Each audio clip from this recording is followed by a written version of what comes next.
Bom, primeiramente eu queria agradecer a presença de todo mundo, né? É uma alegria para a gente estar aqui, podendo fazer isso, nessa oportunidade de discutir sobre o texto que o camarada Chico vai trazer. E eu vou só explicar um pouquinho como vai funcionar, né? A gente vai fazer uma breve apresentação, né, do que seria o JC, alguns militantes aqui, e depois a gente passa a palavra para o Chico. E logo depois, se alguém tiver interesse, né, a pessoa vai poder pedir a palavra e aí a gente vai dar um tempinho para quem quiser participar, poder fazer a sua observação, sua pergunta, sua contribuição na palestra. Alguém tem alguma dúvida? Não, nenhuma. Mas então eu acho que a palavra é com o Matheus, inicialmente, se eu não estou enganado. Obrigado, camarada. Então, boa noite, gente. Tudo bem? Em primeiro lugar, eu gostaria de agradecer a presença de todos aqui, os inscritos, convidados, camaradas, e especialmente o camarada Chico, diretamente de Teresina, né, no Piauí, se dispôs a participar conosco aqui nessa conversa que é tão importante. O que acontece é que, diariamente, nós nos deparamos com casos absurdos de racismo no nosso país. Vemos hoje em dia viralizar na internet vídeos de pessoas famosas, influenciadores digitais tomando atitudes racistas. Como vemos também entre os nossos familiares, amigos e colegas de trabalho ou estudo. A repetição desses dizeres e práticas racistas. Recentemente, em especial, ficaram em evidência na internet, né, os casos do entregador Matheus, que no meio da pandemia foi agredido por um cliente. E aqui no município também teve o caso de uma influenciadora digital que fez uma declaração de cunho racista e apesar da indignação de uma parcela considerável dos jovens militantes aí do coletivo antirracista de Itabira, que nós saudamos hoje aqui, não percebeu a maldade nas declarações que ela fez. Essas manifestações racistas, elas não podem ser entendidas como algo que sempre foi assim, que, portanto, é aceitável e normal. São só a ponta do iceberg de um problema que caminha de mãos dadas com a história do nosso país. Nós, da UJC, percebemos que para lutar concretamente contra o racismo, precisamos ter uma compreensão das estruturas históricas que fazem manutenção desses comportamentos. E para começar a desenvolver essa compreensão, sentimos a necessidade de trazer para perto de nós essa conversa sobre a radicalização da luta antirracista. Precisamos saber operar de forma eficiente no nosso dia a dia, no nosso fazer político, no nosso ativismo. E como disse Lenin, não há prática revolucionária sem teoria revolucionária. É importante que tenhamos abertura para o diálogo e troca de experiências como um caminho para o avanço nas causas sociais que nos assolam. É importante pensar e agir de forma que compreenda a mudança no comportamento racista de uma sociedade é atingida na medida em que também compreendemos e enfrentamos as bases desse comportamento, ou seja, a forma de produção, a estrutura social. Em Itabira, percebemos a recente e espontânea vontade organizativa da juventude negra. E essa percepção da necessidade organizativa vem imbuída de novas perspectivas e necessidades que precisamos pôr em discussão para conseguir o melhor saldo político dessa luta. É importante cultivar a nossa curiosidade pela história da luta antirracista na cidade, conhecendo os coletivos, os movimentos sociais, os quilombos que fazem parte da nossa história. E é preciso cultivar a luta antirracista nos dias de hoje, construindo ela coletivamente, apoiando as atividades e contribuindo com os debates e intervenções. A juventude comunista se posiciona ao lado dos oprimidos e explorados na nossa luta histórica pela emancipação universal da classe trabalhadora. Somos e seremos sempre uma organização que pauta e constrói a luta contra a estrutura hegemônica que perpetua o racismo, o sexismo e as outras formas de discriminação em função do capital. Para começar a conversa de hoje, de forma que tenhamos um panorama mínimo da situação atual de Itabira no movimento negro, convido aqui, antes de abrir a palavra para o convidado Chico, dois camaradas que vão falar brevemente um pouco sobre a experiência deles, tentando se organizar e quais têm sido os desafios que eles encontraram nesse caminho. O camarada Igor e a camarada Taine, que até preparou um poema para essa ocasião especial. Convido vocês a se apresentarem e fazerem suas contribuições.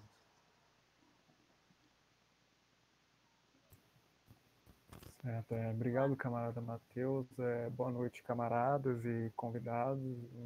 Uma boa noite especial ao camarada Chico.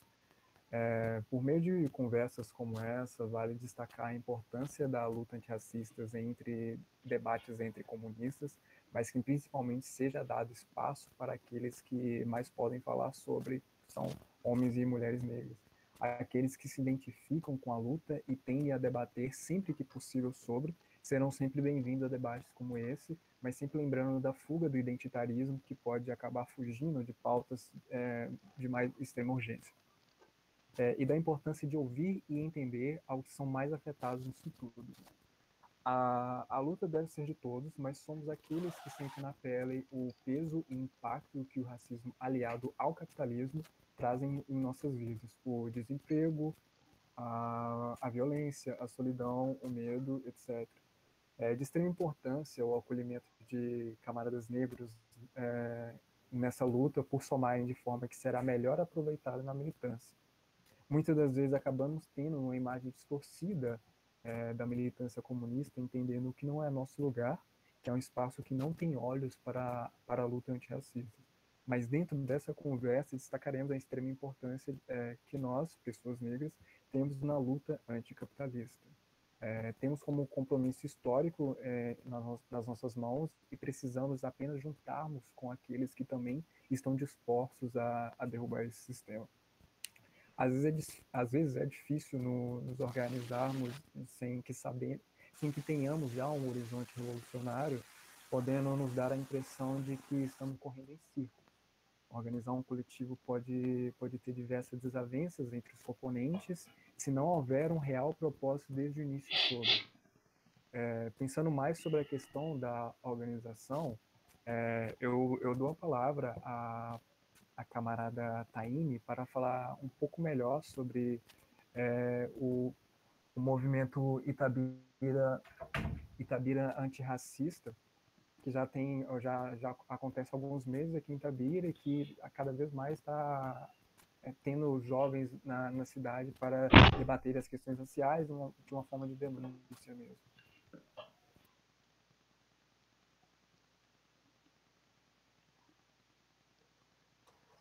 Muito obrigado, camarada Igor. Camarada Taine, se você estiver falando, seu microfone ainda está fechado. Oi, camarada, na verdade não estava, não. Mas então, agora é o poema ou o quê? É só hora pode fazer sua contribuição, pode falar o que você preparou e o poema. Tá bom. Boa noite, venho dar minhas saudações aos demais camaradas. Fazendo parte dessa luta juntamente com os militantes, venho dar uma palavrinha em relação ao movimento Sarau Poesia Preta de Itabira. A realização desse projeto tem como função alcançar meios para o que seria ser antirracista, dando visibilidade e voz aos poetas pretos da nossa cidade, para que eles se manifestem em relação aos casos de racismo que acontecem diariamente em nosso país.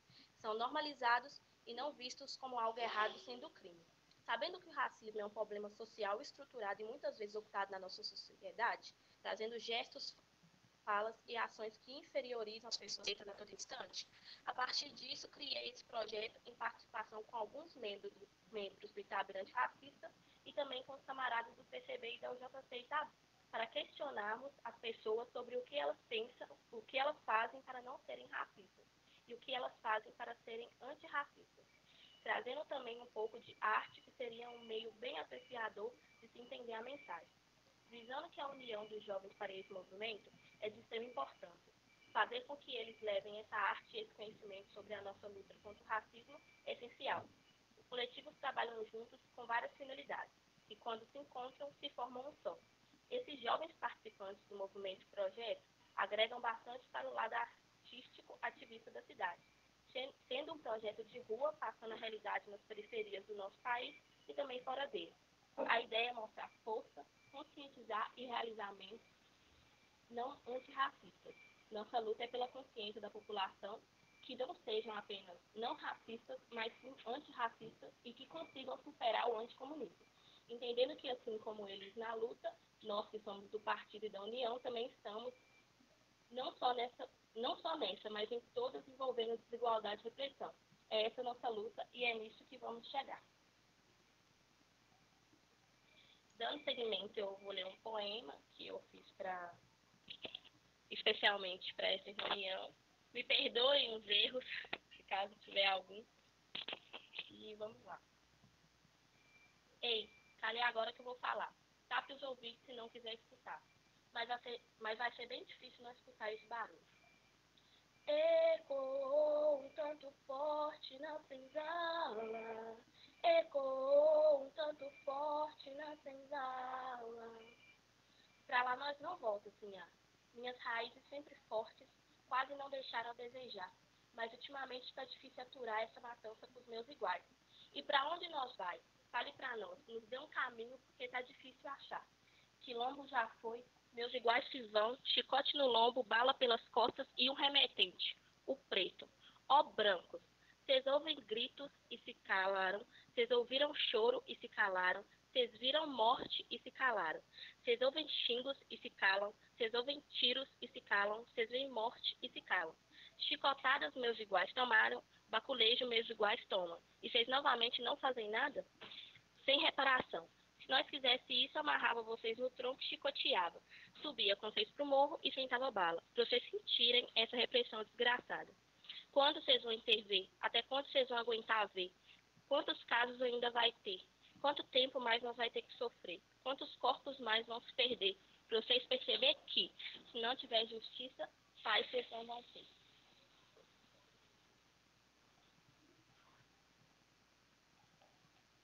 Pode dar seguimento. Muito bom, camarada. Gostaria agora de passar a palavra para o camarada Chico. Chico, muito obrigado pela exposição e fique à vontade. Vocês estão me ouvindo, camarada? O áudio tá bacana. Sim, sim. Estamos sim, camarada. Massa. Então, boa noite a todas e todos aqui. É muito bom para mim. Eu gosto muito de participar dessas atividades com camaradas de outros estados, né, com pessoas que estão construindo de fato movimentos antirracistas e mais do que movimentos, organizações, né, que tem uma perspectiva mais a médio e longo prazo. Então, é com muito prazer que eu vou fazer essa exposição hoje. Eu preparei alguns tópicos, né, com base naquele texto que eu havia indicado, né, da quilombagem como expressão de protesto radical, do Clóvis Moura, mas eu vou sair um pouco, né, eu vou para além desse texto, para fazer um pouco de análise da conjuntura e traçar um pouco da história do movimento negro no Brasil e como se configura o racismo no Brasil, tá? De forma mais geral e, no final, um pouco mais específica, né?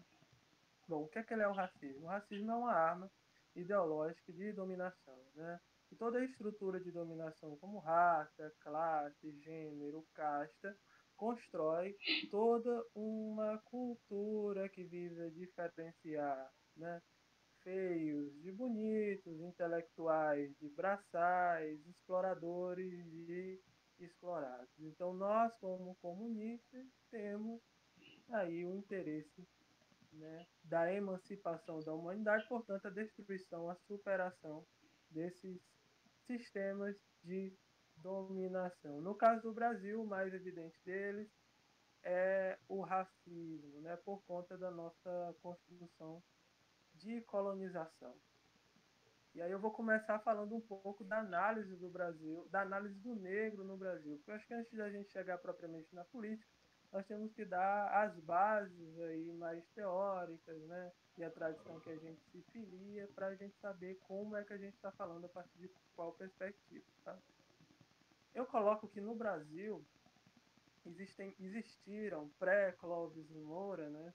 Já que ele é a principal referência dessa discussão, três análises sobre o negro, né? A primeira análise é a eugenista, né, do Nina Rodrigues, Silvio Romero, Oliveira Viana, que visa, né, compreender a contradição social, a contradição entre as raças, como uma contradição sociobiológica, né, reduzindo um problema social à questão do evolucionismo, como, por exemplo, no caso do Nina Rodrigues, em seu livro Os Africanos no Brasil, ele vai colocar problemas aí de criminalidade na conta da mestiçagem, muito parecido com o Lombroso, né, com com a sua teoria criminalista, que buscava aí analisar também do crânio, cérebro, para identificar aí um perfil criminoso,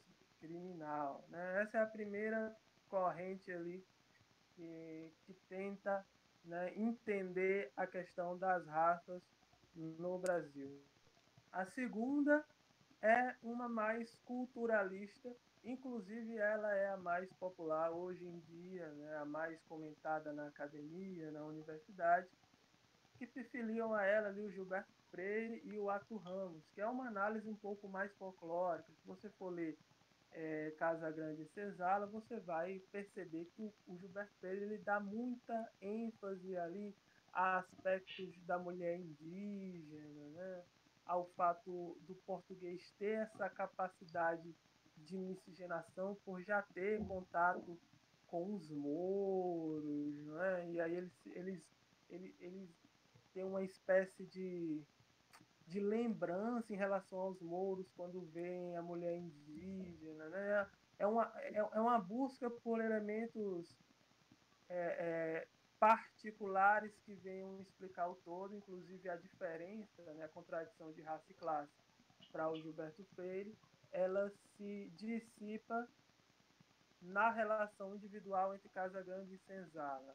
E existe, essa é a segunda. E existe uma terceira, da qual são filiadas aí o início de uma discussão marxista no Brasil, né?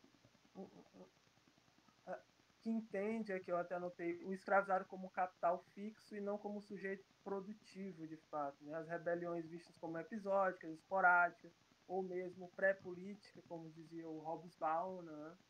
Então, se você coloca elementos, né, da cultura brasileira, da própria formação social brasileira, e busca um interesse, uma finalidade, por exemplo, como a iluminista, você não vai encontrar, né, nesses moldes. Então, se foge do molde europeu, né, por uma forma mais positivista, você encaixa isso numa movimentação pré-política. E aí você exclui a maior parte das movimentações na América Latina, né? Revolução Mexicana, os zapatistas, canudos, os quilombos. Então você exclui muita coisa se você tiver com a mente na Europa e não aqui. E aí a gente entra no Clóvis Moura e num conceito muito interessante, que é o conceito central dessa discussão que eu vou trazer aqui hoje para vocês nessa exposição. Se a nossa discussão é sobre a luta racista, a luta antirracista e a revolução, né, nós temos que entender qual o papel revolucionário desses sujeitos negros na história do Brasil, e não só na história contemporânea, mas na história do Brasil como um todo. Então nós partimos do pressuposto aí que já existe uma agência, né, desse sujeito negro, uma agência consciente, tá? Que, portanto, constitui a quilombagem. E aí eu vou começar a discutir agora o que significa essa quilombagem. Né? No início do texto, quilombagem como expressão de protesto radical, o Clóvis Moura vai indicar que existem dois estágios da consciência do negro escravizado, do africano. Tá?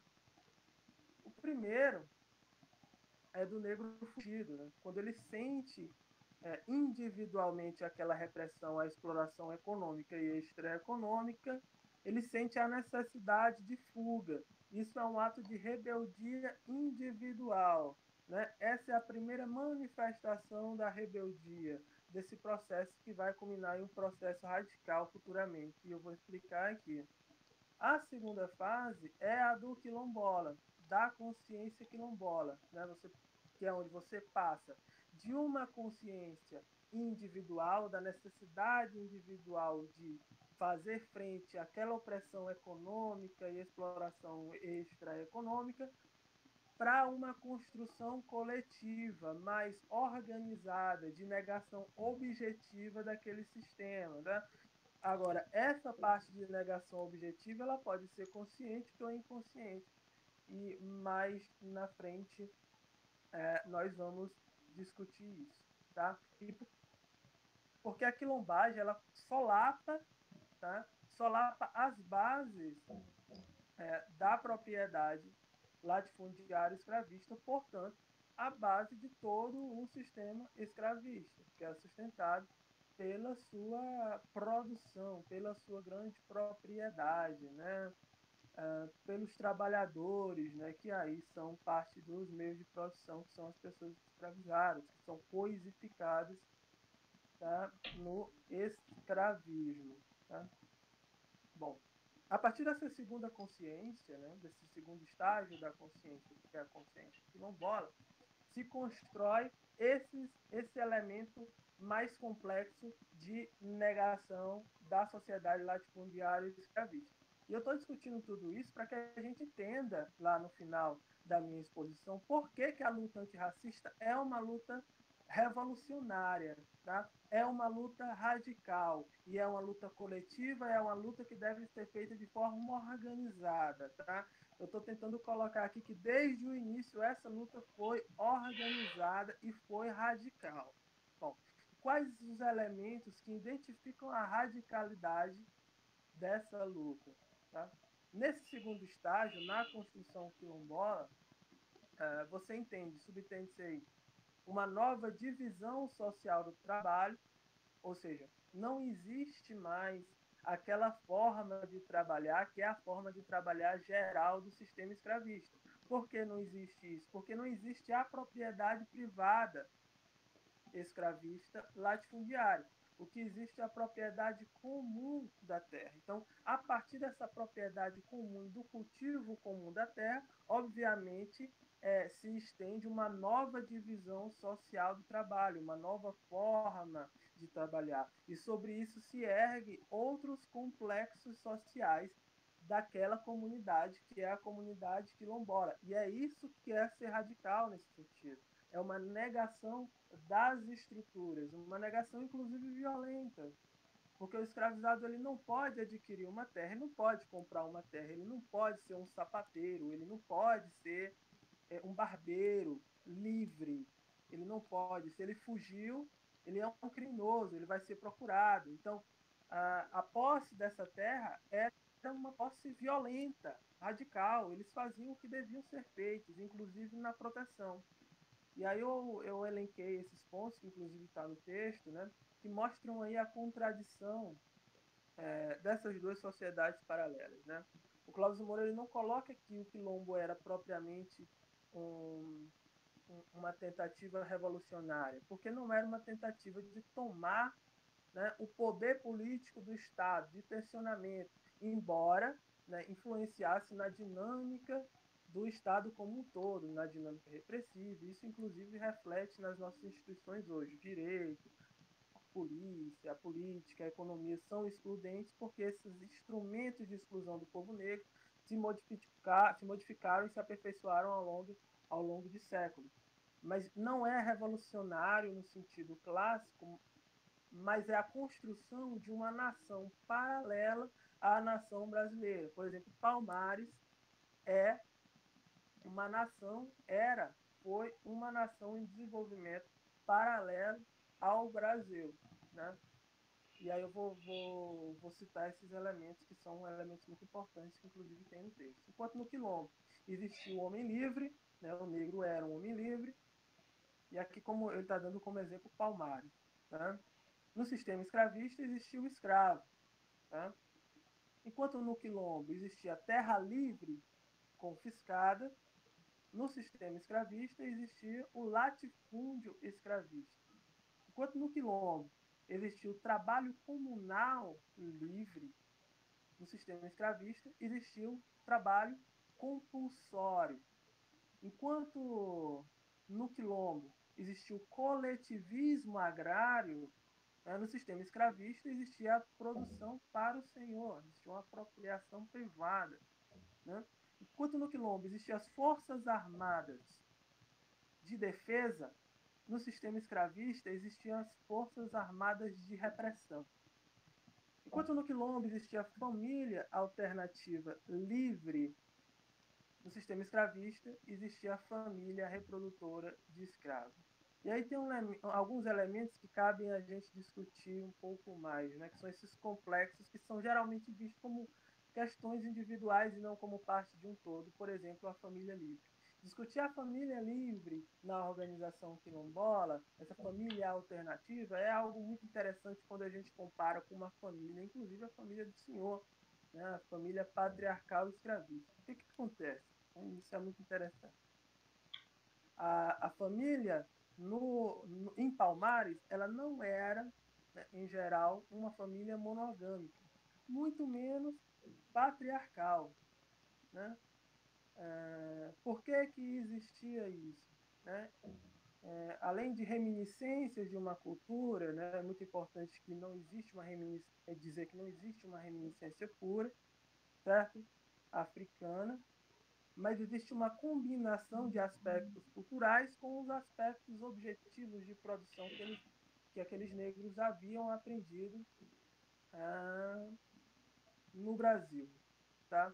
Então, enquanto em geral se tinha a família patriarcal, o senhor, e a família reprodutora de escravos por escravizado, no quilombo existia uma nova organização familiar. Na construção da liderança, né, existiam homens com várias mulheres, tá? Mas isso era uma minoria. E a maioria das famílias, né, palmarinas, elas eram poliândricas, né? O que significam? Eram mulheres com, com vários homens, né? E isso é muito interessante entender por que se dava isso, por que eram mulheres com vários... Porque existia um problema muito grande com relação à quantidade de mulheres e quantidade de homens negros no Brasil naquela época, porque a maior parte dos sequestrados no litoral do continente africano eram homens para participar dessa produção mais objetiva, né? Existia uma minoria de mulheres. Como existia uma minoria de mulheres negras no Brasil, essa família, essa nova família palmarina, ela foi reorganizada segundo as suas necessidades objetivas e segundo a nova produção coletiva da terra, né? Então, a maior parte da família na organização social de Palmares era poliândrica e existia também a poligamia, né? Mas a maior parte era poliândrica e quase nada monogâmica. É importante falar da religiosidade também, esses aspectos de uma nova divisão social do trabalho, de uma propriedade comunal que negava o latifúndio escravista, construía também uma nova forma de religiosidade com base em reminiscências, né, africanas e também com a nova reorganização objetiva daquela terra e a organização objetiva do Brasil escravista em geral, o que construía uma religião sem castas. Isso significa que não existia, ou pelo menos não de forma acentuada, o poder político que existia na religiosidade geral daquela sociedade, ou seja, do catolicismo e do catolicismo popular, familiar. Não existia essa estrutura. Veja como uma nova organização da terra, veja como a organização de uma nova divisão social do trabalho influencia também diversos aspectos sociais que visavam ali de forma consciente ou inconsciente a horizontalização da sociedade, portanto, uma negação radical da sociedade escravista. E é muito importante colocar o medo que representava essa organização do povo negro quilombola aos senhores de escravos, porque já naquela época existiam milícias, existiam saqueadores, existiam basicamente o que existe hoje, né? Era uma sociedade de classe, era uma sociedade desigual e era uma sociedade que existiam pessoas que que o Clóvis Moura chama de desclassificados em geral, que inclusive não eram pessoas negras, não eram descendentes africanos, eram brancos, mas que viviam ali na franja do sistema e na franja dessa dialética radical, dessa contradição principal entre brancos e negros escravizados, né? Então, por que o quilombo era tão perseguido, tão massacrado, a organização negra era tão perseguida? Porque essa nova forma de produzir, essa nova divisão social do trabalho, essa nova terra comum, tinha uma capacidade produtiva muito maior do que a sociedade geral, certo? Latifundiária escravista. Enquanto a média, né, por conta da exploração econômica e extraeconômica, a média, né, da expectativa de vida era 7 anos, tá? No mundo livre, no quilombo, isso não acontecia. A produtividade, a nova organização livre, né, que o Clóvis Moura chama de República de Palmares, ela permitiu uma produtividade muito maior, porque era livre, não existia exploração econômica e extraeconômica nesse sentido, tá?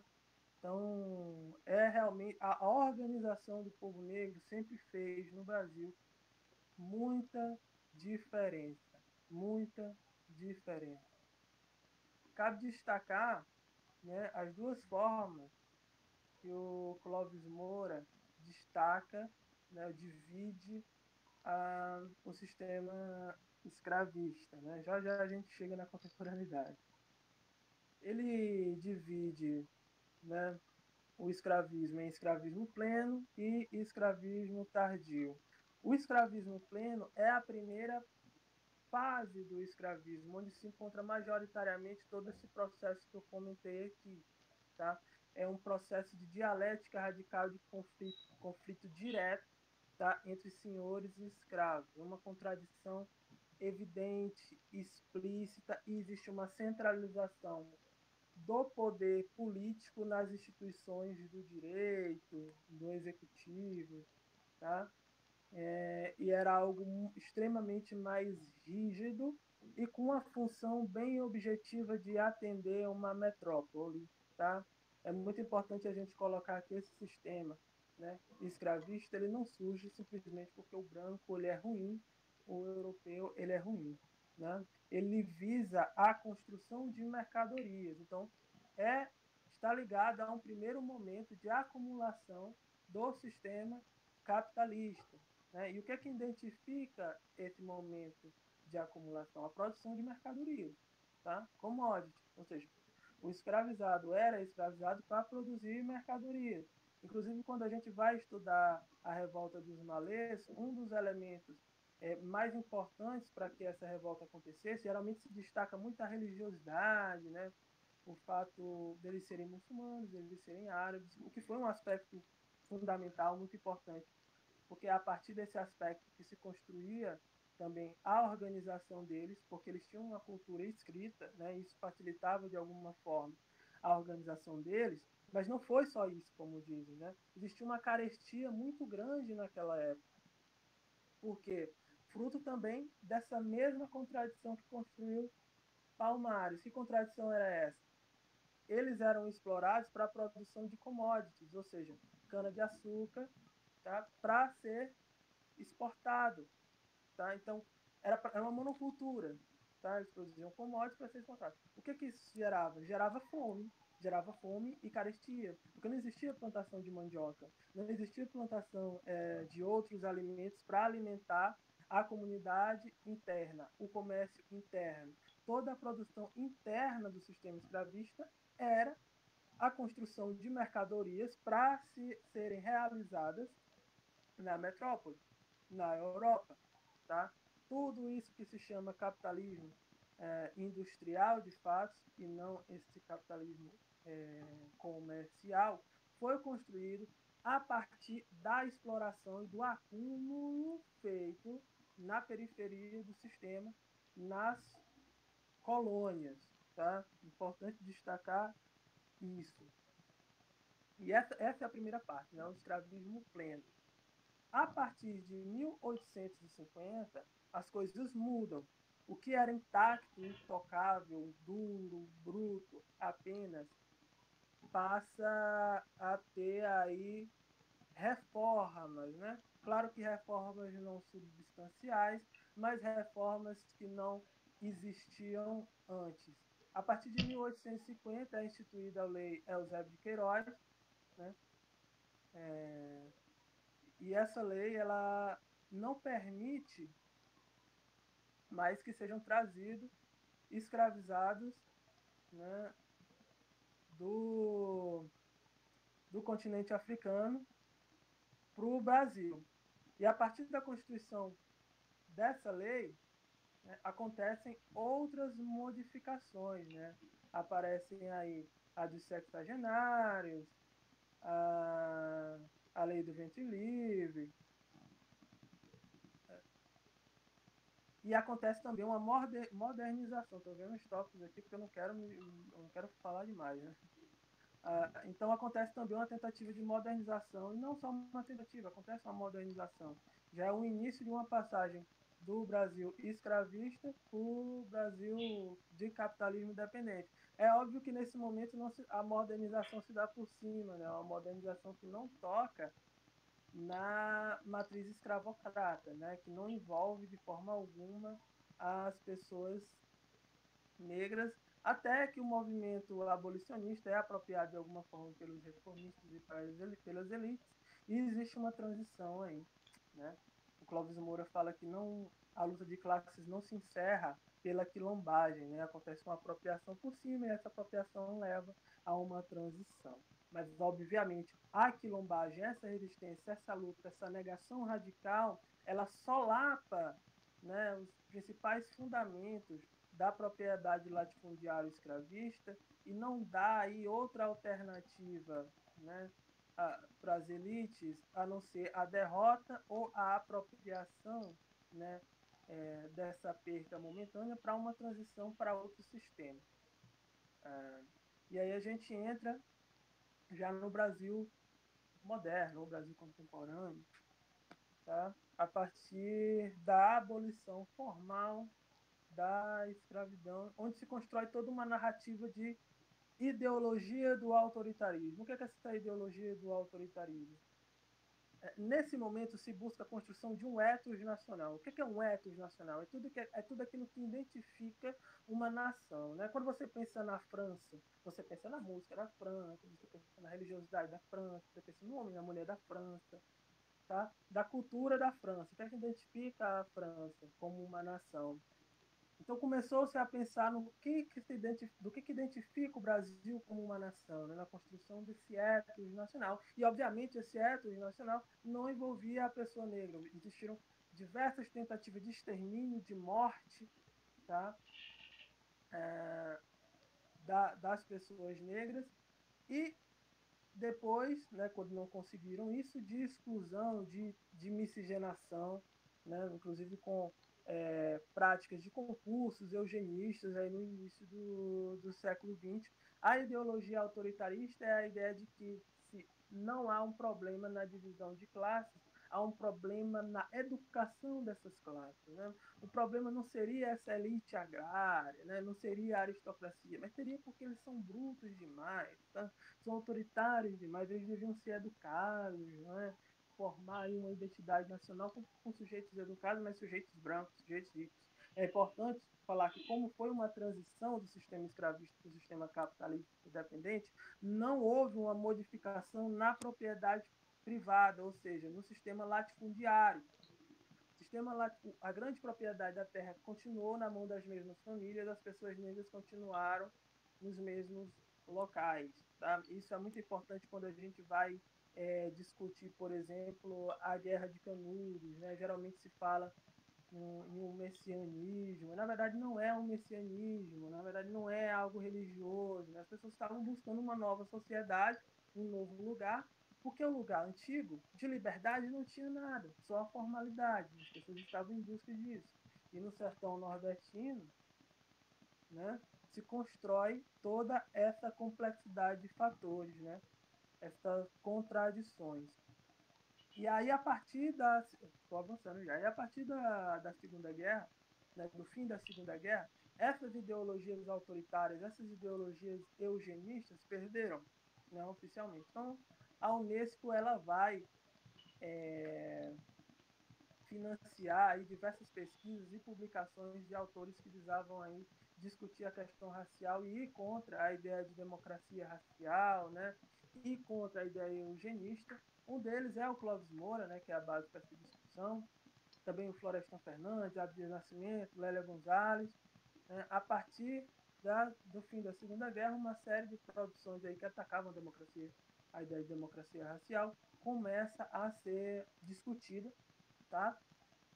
E se constrói um movimento negro ativo e combativo. Não que antes não existisse, né? É preciso falar do que foi a imprensa negra, tá, no Brasil. É preciso falar o que foi a Frente Negra, né, com suas contradições, com sua complexidade, o que foram os movimentos negros organizados no início do século XX. Mas aqui a gente não vai ter tempo para discutir tudo isso. Então, estou me aproximando mais rápido, né, do nosso momento para que a gente possa fazer uma discussão sobre o movimento negro hoje e as nossas possibilidades hoje dentro da nossa conjuntura. Tá?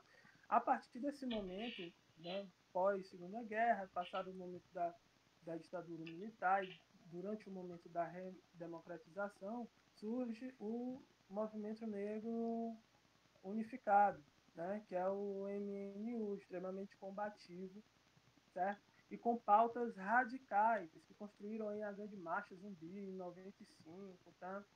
Construção de grandes quadros revolucionários, homens e mulheres que estavam na luta nas favelas, nos bairros populares, na luta antirracista, antissistêmica, fora da instituição.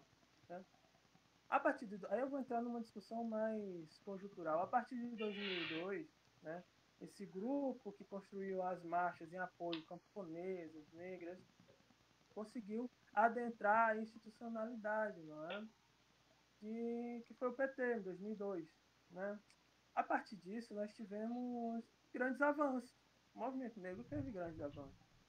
Eu vou falar dos avanços antes das contradições. Tá?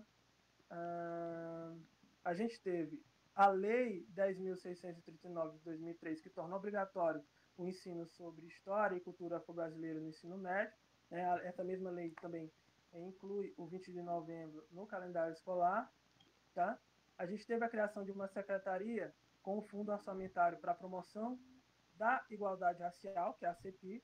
A gente teve a Lei 12.711, de 2011, que instituiu as cotas sociais e raciais nas instituições públicas do superior. Tá? Mas o que aparentemente é muito bom, né, não é tão bom assim. Por quê? Se você for avaliar o plano político-pedagógico das escolas públicas no Brasil, das escolas da periferia, você não encontra o ensino de história e de cultura afro-brasileira. Tá? Em 2014, ou foi em 2015, a CEPI foi integrada ao Ministério de Direitos Humanos. E a pauta de igualdade racial tornou secundária. A lei de cotas ela se demonstra muito falha, ela não atinge a contradição real, tá? E ainda pode ser burlada. Mas por que nós não reagimos a isso? Porque nós estávamos dentro da institucionalidade apenas. E nós não tivemos mais pernas de agir como o movimento negro nos anos 80 e nos anos 90 para uma construção radical. Tá? E aí nós ficamos refém. Quando vieram os golpes, quando vieram a desarticulação dos nossos direitos, que já eram poucos, nós não tivemos a capacidade de reagir. Nós ficamos em casa. Né? Então, toda essa minha fala vai no sentido de estimular, né, a nossa organização, tá? Enquanto povo negro, enquanto povo explorado. Tá?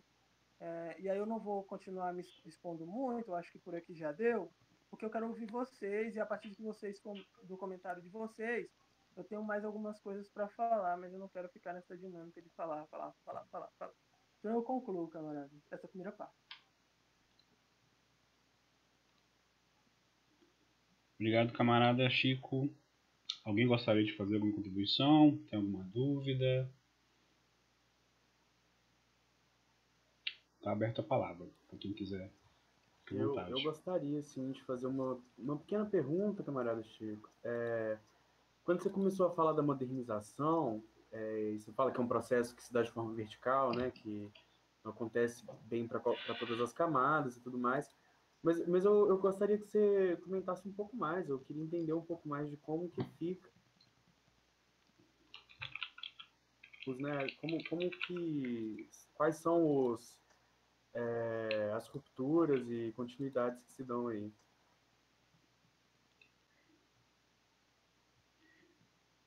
Oi, gente, foi mal, desculpa mesmo, porque esse negócio de ficar em casa, né? A mãe da gente acha que a gente tá só estudando, né? Você tá estudando, aí chama, vem cá, preciso falar contigo. Mas enfim, camaradas, perdão. Não, Vamos imagina, não tem continuar. problema. Não tem problema nenhum. Camarada Amanda, teve sim uma apresentação, inclusive, se você quiser se apresentar antes de fazer a sua pergunta, fica livre para fazer isso. Qualquer um que for fazer uma um comentário, uma intervenção, uma pergunta e quiser se apresentar antes, perfeitamente convidado a fazer isso. No caso, eu vou repetir a pergunta que eu fiz para o camarada Chico. Quando você fala da modernização no país, e você comenta que ela se deu de forma vertical, né, que não foi um processo uniforme para todas as camadas sociais, eu fico curioso de quais são as transformações na quilombagem nesse, nesse processo, quais são as rupturas e continuidades da experiência do quilombo, assim. É só isso.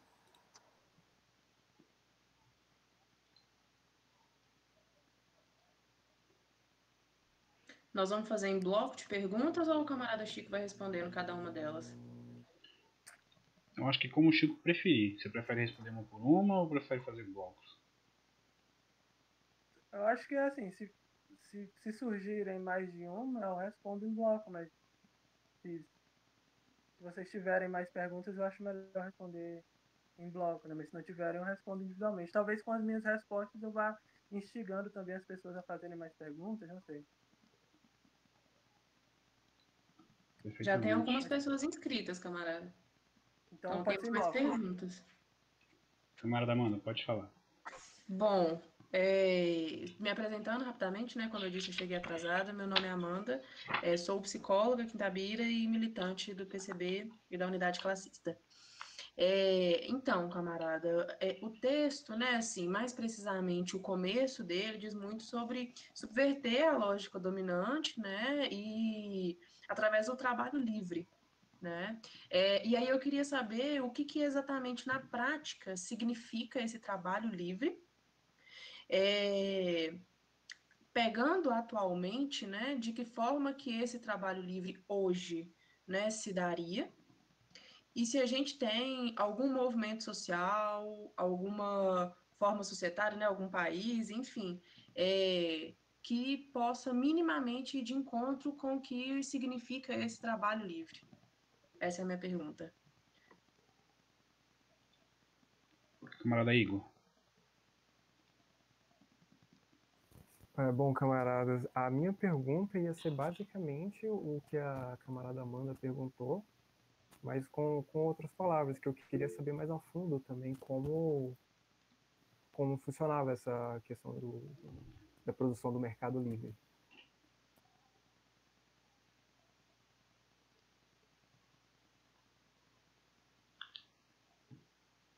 Posso responder as duas? Por favor, Eu camarada. entendi aí as duas últimas. Tá. Então, nas mudanças do quilombo. Na verdade, a gente parte de uma perspectiva de um contínuo social, né? Existiram transformações, né? Como o camarada falou, rupturas e continuidades, mas o quilombo ele é um contínuo que inclusive segue continuando, não é? A luta quilombola ela continua sendo muito evidente hoje e muito atuante hoje, embora as estruturas sociais gerais sejam diferentes, embora não tão diferentes assim, já como eu falei, a grande propriedade da terra continua intocada, inclusive por isso suas representações culturais, enfim. Essa transformação a partir de 1850, com a Lei Eusébio de Queiroz, foi uma modernização por parte do modelo livre. Aí já entra na questão. Existe a possibilidade de surgimento de faixas de trabalho livre, né? Com a pressão geopolítica, né? Da Inglaterra. E é importante dizer que a abolição da escravidão não foi por uma pressão unilateral da Inglaterra, porque a Inglaterra, ao mesmo tempo que era contra a escravização aqui, era a favor da região escravocrata nos Estados Unidos da América, porque essa região estava bloqueando os portos que comercializavam com Liverpool, né? Inclusive, Liverpool hoje tem um museu muito grande, né, em memória da escravidão, né, porque foi o maior porto do mundo, né? E o capitalismo, né, industrial, né, que tem como referência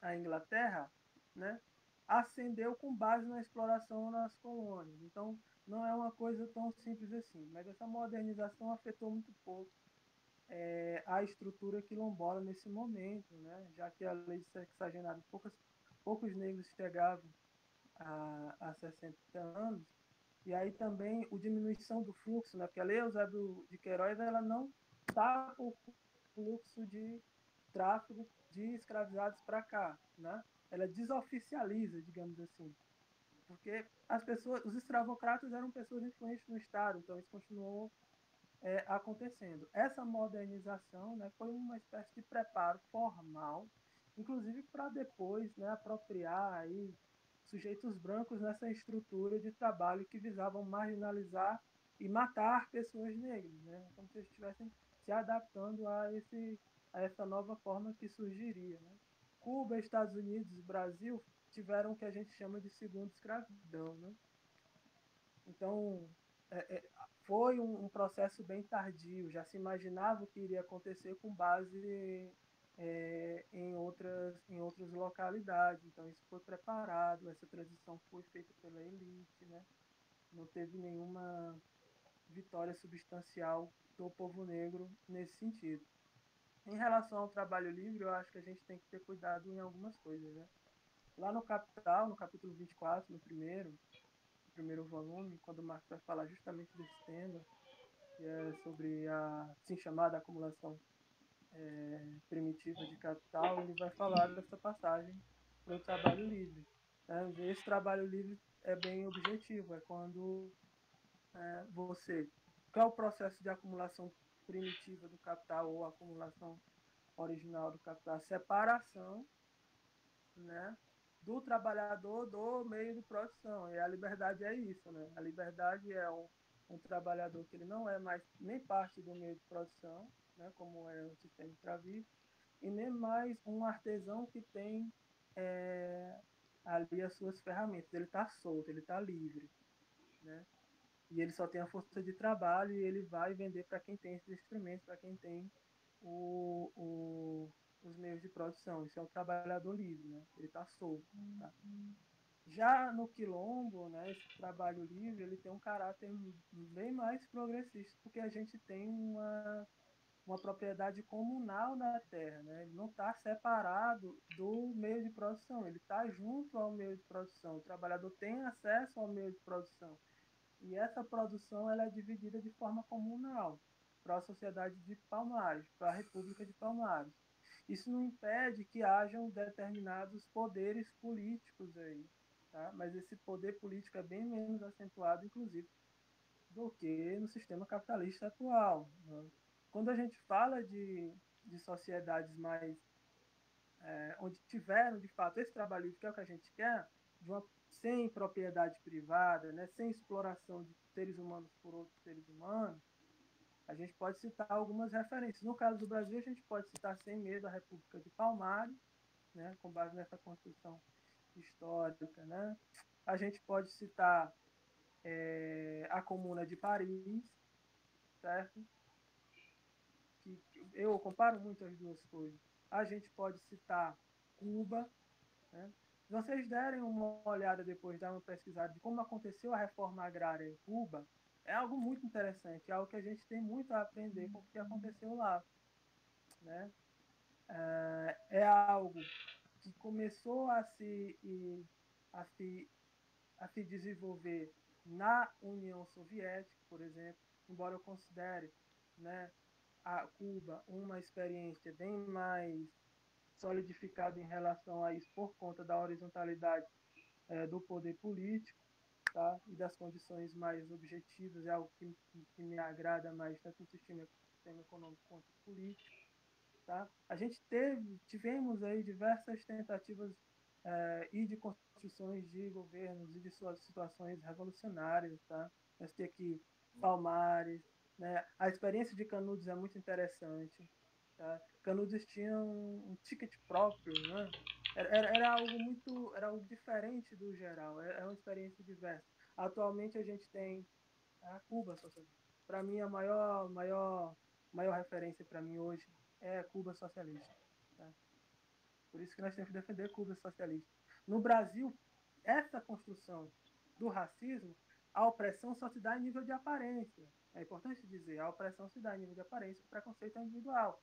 Isso esconde a construção de um lugar, o lugar do negro e o lugar do branco. O lugar do negro é o lugar do explorado. Isso identifica na nossa estrutura produtiva um lugar do trabalhador, né?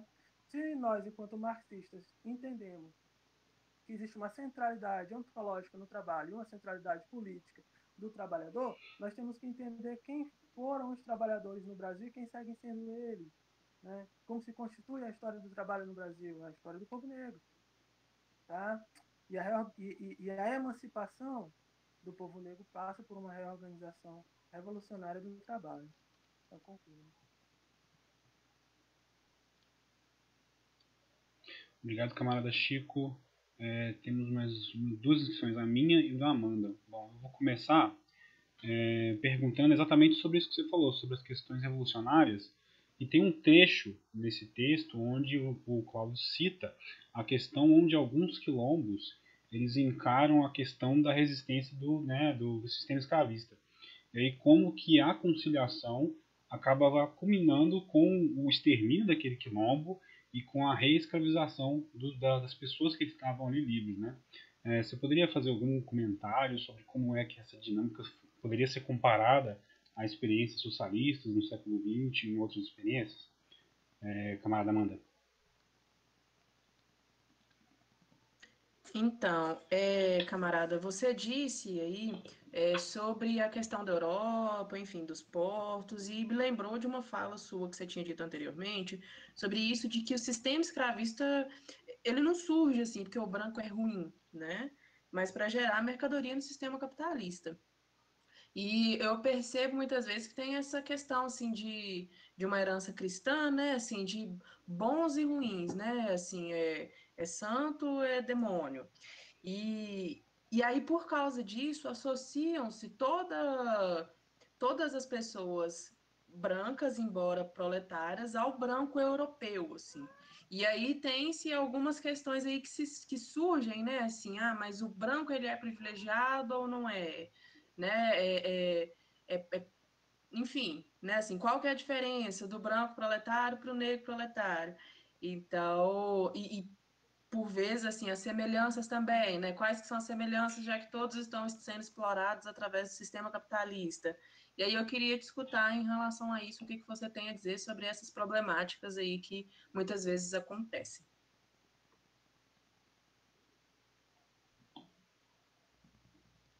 Camarada Chico, à vontade.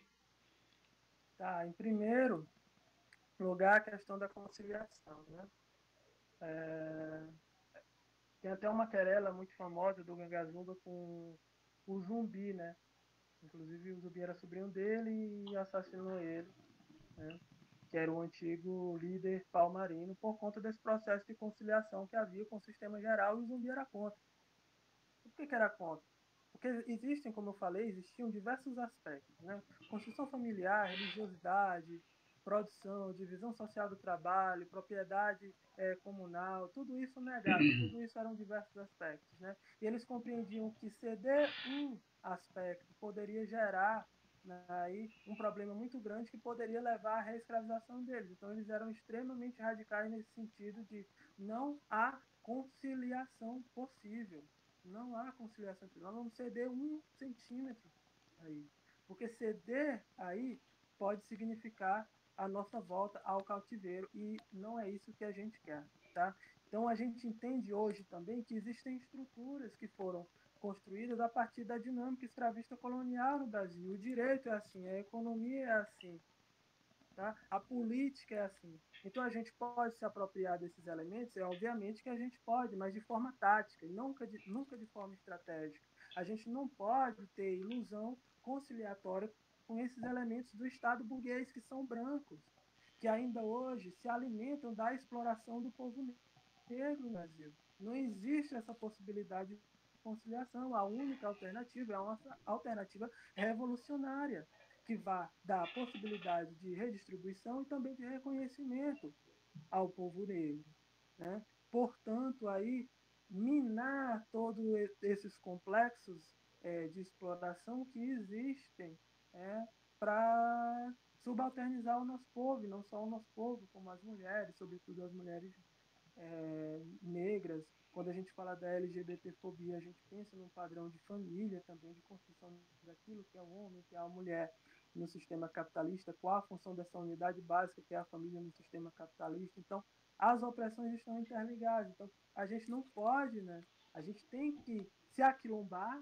né, nesse sentido. E aí, se aquilombar é muito interessante falar dessa aquilombagem, porque o Clóvis Moura vai citar que existiam desclassificados em gerais, ou seja, os brancos também, que estavam presentes nos quilombos. Existiam também indígenas que estavam presentes no quilombo. É muito interessante citar os indígenas, porque os negros vindo de África, eles não tinham conhecimento da nossa geografia e da nossa floresta, né? Então existiam muitos contatos com os indígenas, né? É claro que a gente não pode romantizar e dizer que todos os contatos eram assim, amistosos, mas existiam esses contatos.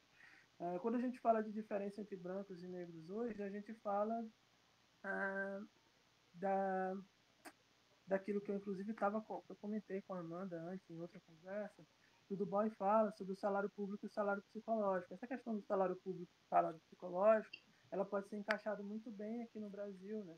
Porque a gente passa, né, a partir de 1850, a construção, a modernização, que é como eu falei, né? E essa a modernização, ela inclui também no sistema produtivo os brancos. Então, portanto, as escolas passam a admitir brancos, mas esses brancos são os brancos, mas são esses brancos pobres, né?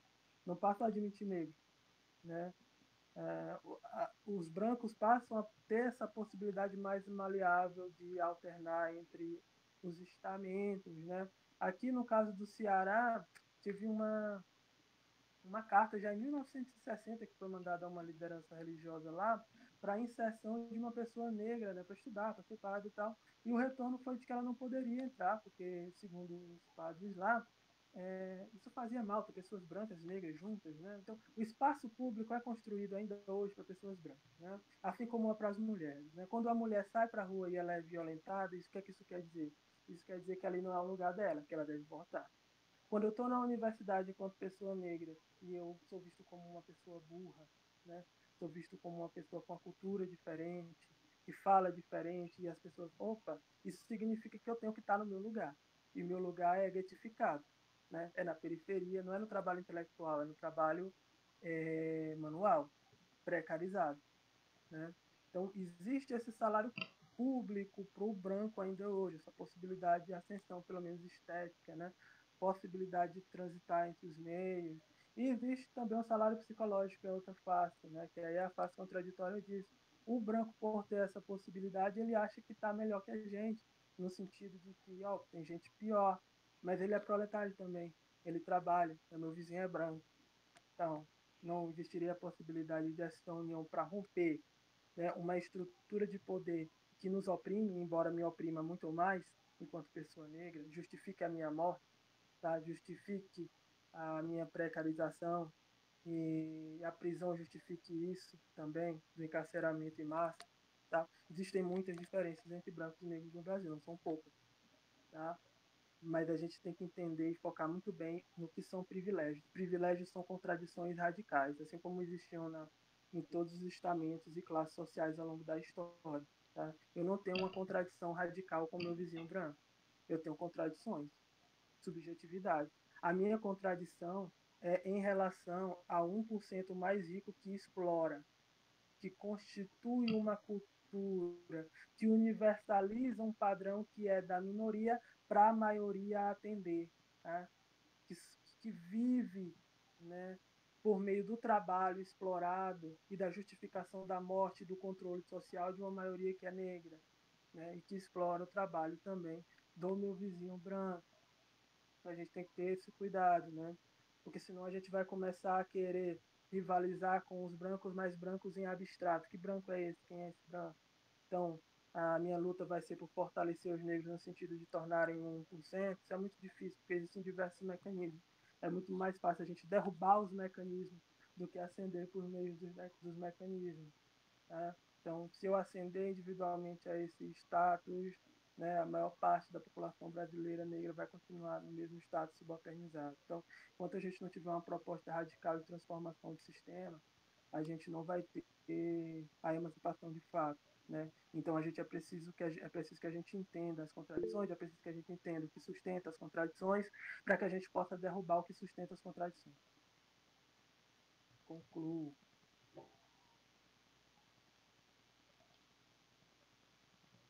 Camarada Igor. Camarada Chico, eu queria saber, a pergunta é sobre como conseguir convencer a juventude de não se deixar cair por essa ideia da emancipação pelos meios capitalistas e, de certa forma, como se organizar para também, após convencer, como se organizar para fazer com que essa revolução de forma radical aconteça. Concluo. Camarada Matheus. A minha pergunta é uma pergunta sobre... Você falou um pouco mais cedo sobre como que o projeto de educação do país ele não transforma de uma forma que contribui para o movimento negro, de forma geral. O que você acha? Como que você pensa que pode ser combatida a deshistorização do quilombo nas escolas, né, e de forma geral, assim?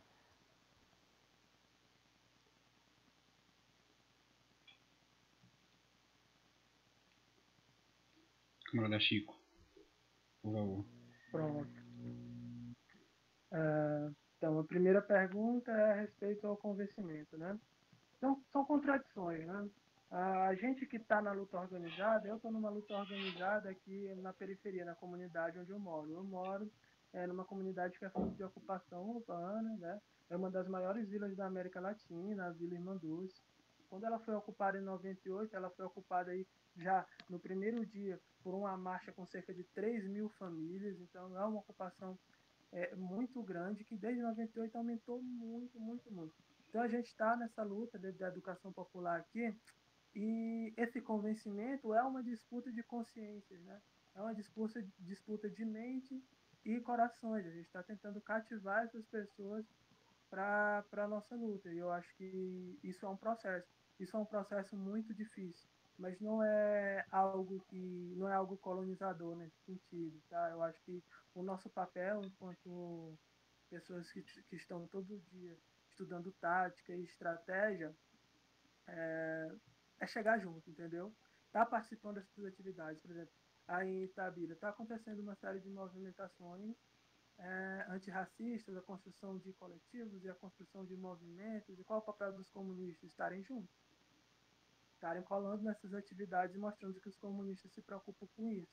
Qual o diferencial dos comunistas? O diferencial dos comunistas é colocar que nós queremos a emancipação da sociedade, da humanidade, tá? Nós queremos a mudança, onde estiverem, a parte final do Manifesto Comunista, onde estiver acontecendo uma luta para a mudança da ordem social vigente, nós estaremos lá. Agora, uma mudança visando o futuro, não o passado, porque quem visa mudança por passado é fascista. Tá? Nós somos comunistas e visamos uma emancipação, um futuro de progresso. O nosso diferencial é que onde nós estivermos, nós estaremos pautando a centralidade da propriedade privada. E no caso da luta antirracista, a gente vai estar dizendo, houve uma abolição e não houve reforma agrária. Os quilombos seguem hoje lutando por terra, tá? Numa luta contra o latifúndio, contra a grande propriedade privada da terra. Os indígenas continuam da mesma forma. Tá? Desde que o Brasil é Brasil, a fome que acontecia, né, lá na revolta dos malês, né, por causa da produção que era voltada para o exterior, está acontecendo hoje. O arroz está caro por quê? Porque a gente planta muita soja para vender, mas a gente não planta comida. Quem planta comida é o MST. Quem planta comida é quilombo. Né? A indústria aqui, o latifúndio aqui, planta commodity para vender para fora, para inglês ver. Tá? Então a gente tem que estar dentro dessa luta para entender e direcionar, e dizer, olha, o problema é esse, mas não no sentido colonizador, no sentido de estar junto, fortalecendo, com tudo que a gente pode fortalecer, porque nós somos organizados, então nós temos possibilidade de dar aí sustentação de estrutura e infraestrutura, né? Sempre visando também a autonomia desses movimentos, é muito importante. Então esse convencimento parte por isso, da necessidade, primeiro política, de estar presente nessas atividades, despertar isso. Olha, a gente precisa lutar por os problemas que nos afligem. E aí, na luta, como dizia o Lenin, né, a greve, ela não é a guerra em si. A greve, ela é uma escola de guerra. Por que ela é uma escola de guerra? Porque é nesse movimento, é nessa greve, que eu vejo que os meus problemas como trabalhador não são só os meus problemas.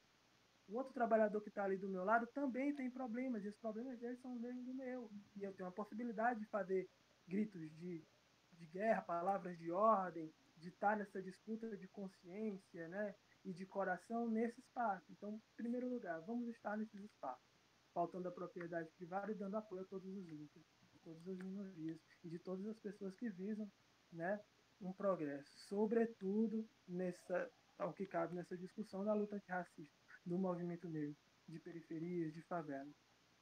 Aí, sobre a educação, eu sou professor me coloco como educador popular por conta desse projeto também, mas eu não tenho nenhuma ilusão com a educação, não. Eu não tenho, sinceramente, nenhuma ilusão com a educação. Inclusive, eu acho que sem educação, a educação contribui para o racismo, né? Porque quando a gente fala educação, a gente fala em educação muito em abstrato.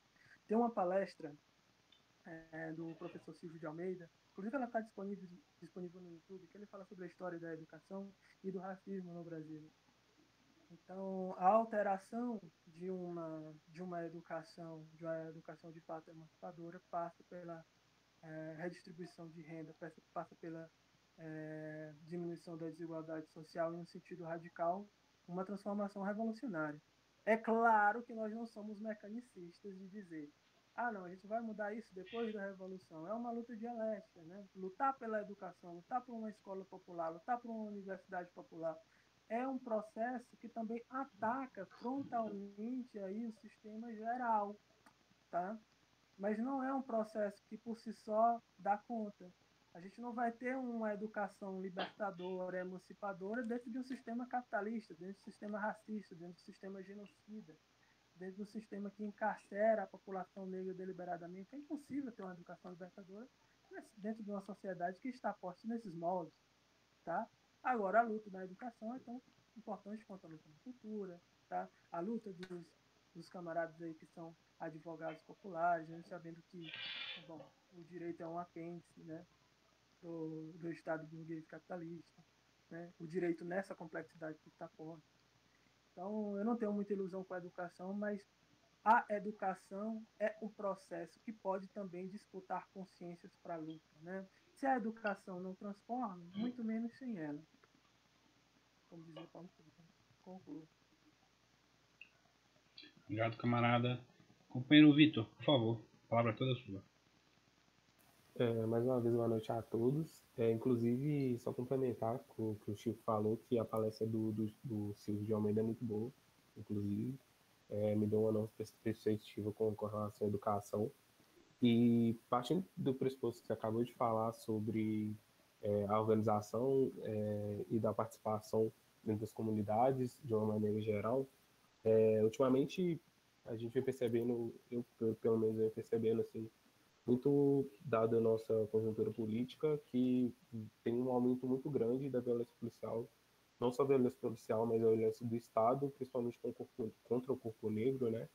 E muito, não necessariamente, assim, não sei exatamente dizer o que aconteceu de fato para isso acontecer, porque isso sempre aconteceu, né? Mas atualmente eu vejo que isso está muito menos velado e está bem descarado, né? E uma coisa que eu quero saber a sua opinião com relação a isso é que, consequentemente, hoje em dia, dado os últimos eventos, a gente como pessoas negras, temos nos organizado, acho que acredito que mais, até para ir contra isso, esse tipo de opressão. Porém, eu acredito que também, acho que para manter esse poder, ter essa constância da opressão, né? Tanto o Estado quanto a polícia vão ainda nos oprimir mais ainda, para ainda colocar medo, que é a única maneira que eles conseguem fazer isso. E eu queria saber a sua opinião sobre isso e como que você vê que essa forma de resistência, essa revolução, ela pode acontecer ainda com esses esses efeitos colaterais nesse sentido. Concluo.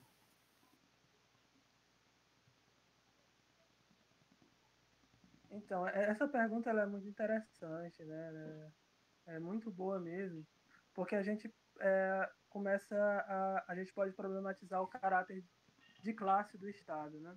O Estado ele surge numa sociedade cindida em classes sociais, com interesses inconciliáveis, tá? Mas pela complexificação dessa divisão social do trabalho, isso geraria problema para a classe dominante, porque a luta de classes iria se encerrar nela mesma. Então, surge aí um Estado, né? E aí, a partir desse Estado, essa classe dominante não é só mais classe materialmente dominante, digamos assim, mas é uma classe politicamente dominante, e isso permite que essa exploração seja formalizada, né?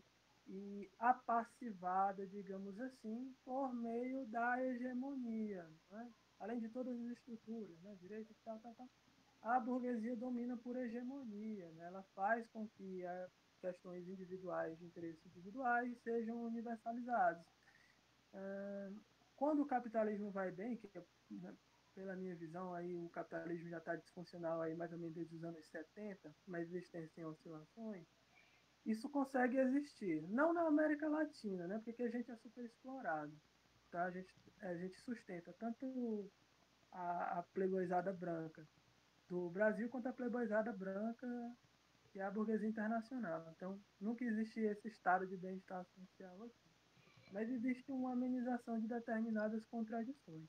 Em um momento de crise potente do capitalismo, né, essa hegemonia não dá conta. Né? Isso que passa na televisão não entra na cabeça do trabalhador, não entra na cabeça da juventude.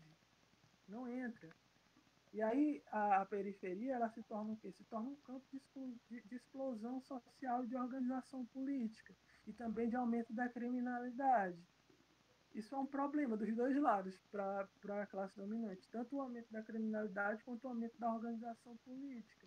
E aí entra em jogo uma das características que o Lenin atribui ao Estado, que é o monopólio da força armada organizada, de um estamento armado, que é a polícia.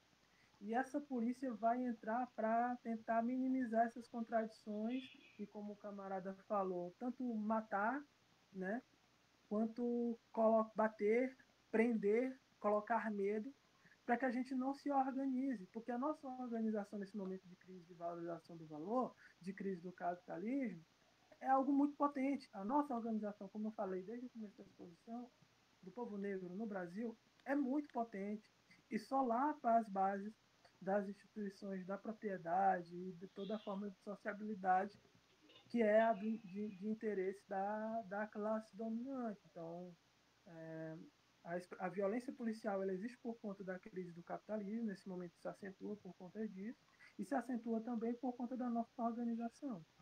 Né? A gente está se organizando muito mais. E a partir do momento que nós nos organizamos mais, nos matam mais, nos prendem mais, querem nos acuar mais. E, ao mesmo tempo, esse matar, esse prender, gera mais revolta. Então, é um beco sem saída. Esse gerar mais revolta faz com que explodam mais rebeliões, explodam mais coletivos de favela. Né? Eu faço parte da Frente pelo Desencarceramento aqui no Piauí também, que surge aí de fato orgânica nesse ano. E isso, né, surge a partir dessas contradições. Né? O Estado, o neoliberalismo, dentro dessa crise, tem três opções básicas, né, que eles fazem. A militarização da cidade, né? O encarceramento e, em última instância, a morte. Tudo isso para diminuir a nossa população, tudo isso para nos colocar medo. Né? Porque o desemprego está batendo na porta. Não adianta passar na televisão que a gente tem que empreender. A gente sente no bolso, não dá para empreender. E por que não tem emprego para todo mundo? Porque tem que ter gente desempregada, tem que ter exército industrial de reserva. Por quê? Porque serve uma função dentro do capitalismo, dentro da valorização do valor, dentro da lógica do capital. Por quê? Porque se eu estou trabalhando de forma extremamente precarizada, eu vou querer sair do meu emprego. Por que eu não saio? Porque eu sei que tem 200 ali me esperando. Então, eu não posso exigir do meu patrão, ó, dá aumenta isso, não, sai. Ele vai dizer, sai, tem 200 te esperando. Então, são contradições que se tornam explícitos e que o capitalismo sustenta, né? Toda essa revolta aí do entregador de aplicativo é uma revolta do povo negro. A maior parte dos entregadores são o povo negro, tá? Então são contradições do capitalismo que não podem ser superadas dentro do sistema capitalista.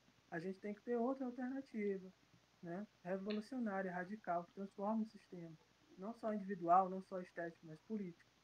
Concluo. Camarada Igor. Camarada Chico, eu queria ouvir mais a sua opinião assim sobre assim também essa questão de organização, sobre tudo que envolve o movimento de racial e tal, mas uma organização de uma forma artística assim, envolvendo diversos campos da arte em específico, mas particularmente eu queria uma opinião sobre o meu campo, assim, que eu sou ilustrador e de um tempo para cá que eu estou tentando trazer um pouco do meu traço, vamos dizer assim, da forma de como eu enxergo o mundo por meio desses temas com pautas raciais. Eu tenho extrema dificuldade ainda de encontrar formas e algum caminho específico. E, e além disso, eu também queria saber de alguma possível indicação de grandes ilustradores e ilustradoras que você conhece, que você tem algum contato assim, e talvez com uma principal forma de aprendizagem, assim, é isso, concluo.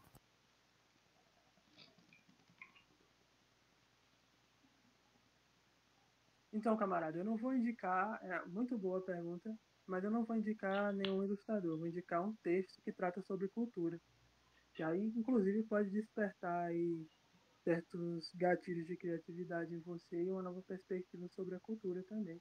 E eu não sei, inclusive, eu não sei se você leu, mas como eu estou falando aqui para várias pessoas, vai ser publicado, então fica a dica, né? Que é Racismo e Cultura, né? Um artigo pequenininho do Frantz Fanon, que ele, na verdade, é uma fala dele num encontro de pensadores negros e negras em Paris, se eu não me engano. E esse artigo, inclusive, está na coletânea da Revolução Africana, né? Do João de Manuel, junto com outros artigos do Fanon. A questão da cultura ela é muito importante quando a gente trata da questão política, assim, né? O Fanon ele vai falar que a colonização, nesse artigo, a colonização é a grande guerra comercial, como eu tenho falado desde o início, como a camarada apontou, não é uma questão moralizante, moralista, né? É uma guerra comercial gigantesca.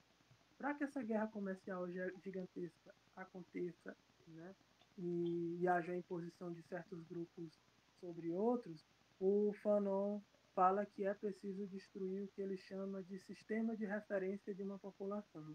Esse sistema de referência nada mais é do que a cultura, né? A forma de expressão que faz com que um povo se entenda como povo e que o indivíduo se enxergue em outro indivíduo. E assim, obviamente, constituindo um povo com herança cultural, com tradição, com forma de vida e, tá, e tudo isso, e todo esse complexo. A colonização e a exploração passa por a destruição necessária da cultura. Tá? E essa destruição ela é muito interessante, né? A forma como se dá essa destruição da cultura negra. Porque não é uma mortificação da cultura negra, é uma deixada agonizante da cultura negra. Né? E por que é essa deixada agonizante? Porque essa deixada agonizante faz com que o povo negro sempre se volte a um passado romântico, né?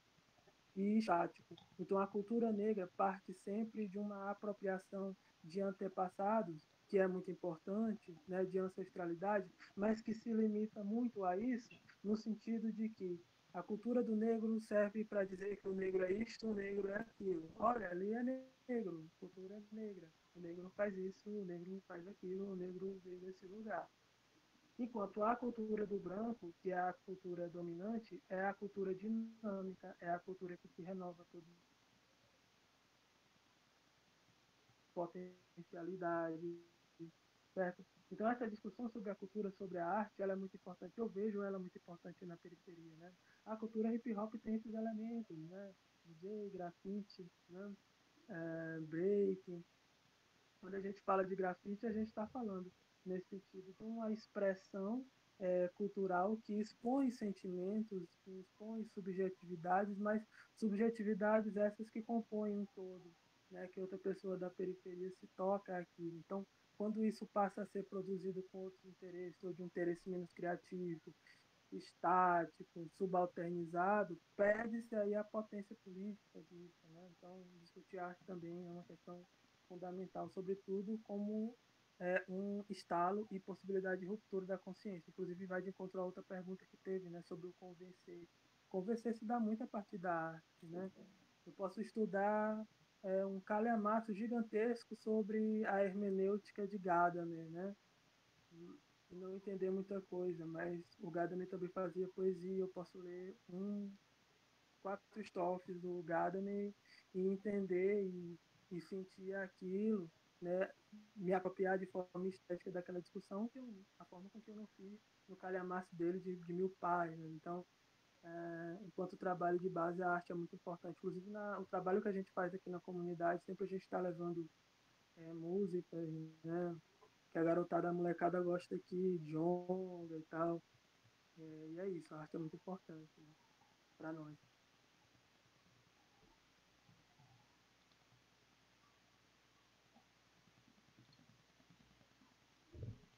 Camarada, muito obrigado pelas contribuições. Mais alguém tem alguma dúvida, mais alguma pergunta, alguma contribuição? Então, eu acho que a gente já pode encaminhar finalmente. Chico, você tem mais alguma coisa para trazer para a gente? Eu só quero agradecer o espaço, sempre é muito bom estar falando com camaradas, com pessoas dispostas e eu espero ter contribuído de alguma forma, né? E eu aprendi com a discussão, com as perguntas, né?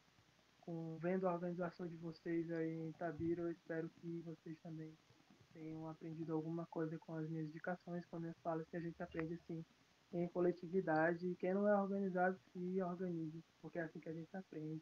Valeu, galera. Somos nós que agradecemos. Se alguém tiver mais algum adendo a fazer, alguém quer trazer um encerramento, alguma consideração, essa é a hora, galera.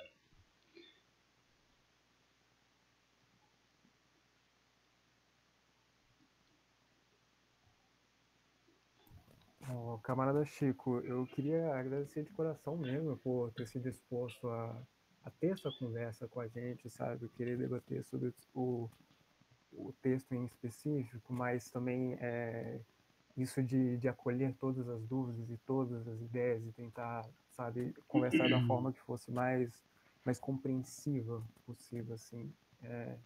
De coração mesmo agradecendo essa oportunidade também, né, de estar aqui. E é isso, concluo. Queria agradecer também ao camarada Chico. Foi de extrema importância todas as contribuições que você trouxe aqui para a gente hoje, camarada. E é isso, assim, a cada encontro a gente vai aprendendo cada vez mais com você. Espero que a gente tenha aí tido uma troca bacana, que você tenha curtido também proporcionar essa formação para a gente. E só a organização política muda as estruturas sociais, né? Então, assim como você disse, né, para quem não está organizado ainda, temos a UJC, o PCB e fica aqui o convite. Obrigada, viu, camarada?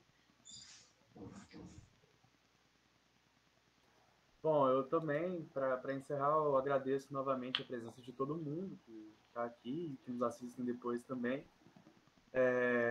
Muito obrigado, camarada, por ter colado com a gente aqui. É muito importante a sua presença. E eu espero que esse evento ele abra a porta para muitos outros eventos no futuro, né? E sirva para fortalecer e somar aí nos movimentos antifascistas aqui de Itabira e dos militantes que assistem essa conversa e aproveitam dela também.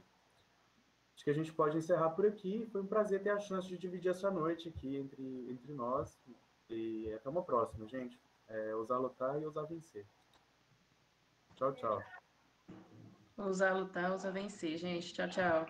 Boa noite, pessoal. Muito obrigado. Até a próxima. Boa noite, gente. Muito Boa noite, obrigada. pessoal. Obrigado. Obrigada, Até a gente. próxima.